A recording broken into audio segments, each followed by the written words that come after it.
8 मार्च 2014 flight MH370 जमीन से हजारों फीट ऊपर कैसे 239 पैसेंजर से भरा प्लेन गायब हो गया, जो आज तक एक रहस्य बना हुआ है। चलिए जानते हैं इतिहास की सबसे बड़ी रहस्यमय दर्दनाक सच्ची कहानी। मलेशिया एयरलाइन की एक फ्लाइट रात के 12:42 पर कुआलालंपुर से उड़ान भरती है और अगले 5.5 घंटों में इस फ्लाइट को बीजिंग पहुंचना था। इस प्लेन में 227 यात्री और 12 क्रू मेंबर्स थे। इस फ्लाइट के पायलट जहरी अहमद शाह थे और फ्लाइट के को पायलट फारिक अब्दुल हामिद थे।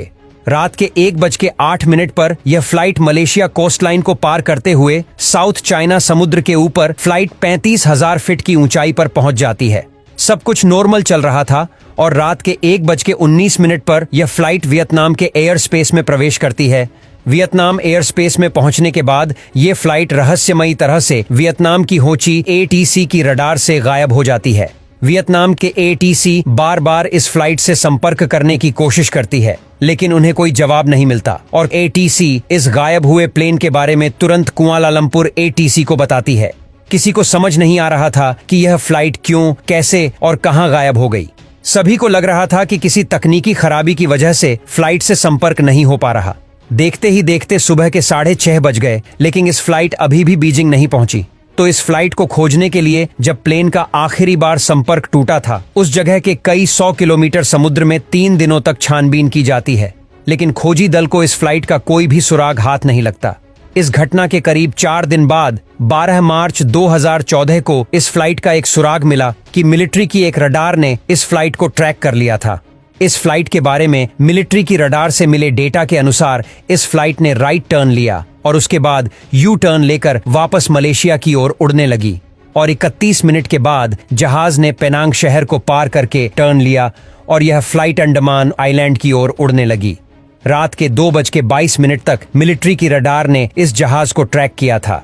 उसके बाद खोजकर्ताओं ने इंडियन ओशियन के इस भाग में प्लेन को ढूंढना शुरू कर दिया। कई दिनों तक खोजबीन करने के बाद भी इस एरिया में भी प्लेन का कोई अता पता नहीं चला। इस प्लेन की गुत्थी को अभी तक कोई समझ ही नहीं रहा था कि कुछ दिन बाद इस कहानी ने एक और नया मोड़ ले लिया और सबको हैरान कर दिया।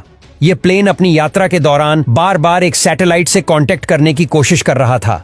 इस सैटेलाइट डेटा को डिकोड करने के बाद पता चला कि जब यह जहाज मिलिट्री रडार से गायब हुआ, उसके बाद इसने एक और टर्न लिया और अगले 5 घंटों तक इसी दिशा में लगातार इंडियन ओशियन के ऊपर उड़ता रहा और इस प्लेन ने सुबह 8:19 पर आखिरी बार सैटेलाइट से संपर्क बनाने की कोशिश की थी।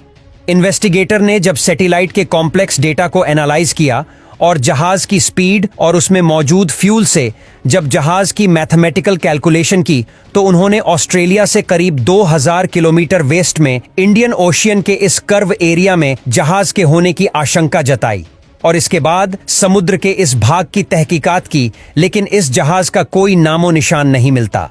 फिर अप्रैल 2014 के बाद डीप ओशियन सर्च को चालू किया गया, जिसमें आधुनिक तकनीक से लगातार 3 सालों तक इस जहाज की खोजबीन चलती रही, लेकिन इस जहाज का कोई अता पता नहीं चला और 3 सालों के बाद सर्च ऑपरेशन को बंद करना पड़ा। इस प्लेन के गायब होने के 1 साल बाद मेडागास्कर के एक आइलैंड पर इस जहाज का एक टुकड़ा मिला, जो समुद्र की लहरों के साथ इस आइलैंड पर पहुंच गया था और ये जहाज का फ्लेप्रोन था।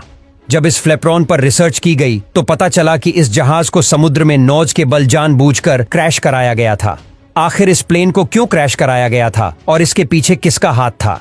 इसकी छानबीन के लिए मलेशिया पुलिस ने तहकीकात की तो इन्वेस्टिगेशन के दौरान इस प्लेन से संबंधित कई और राज निकलकर सामने आए, लेकिन इन बातों में कितनी सच्चाई है ये अभी भी कोई नहीं जानता।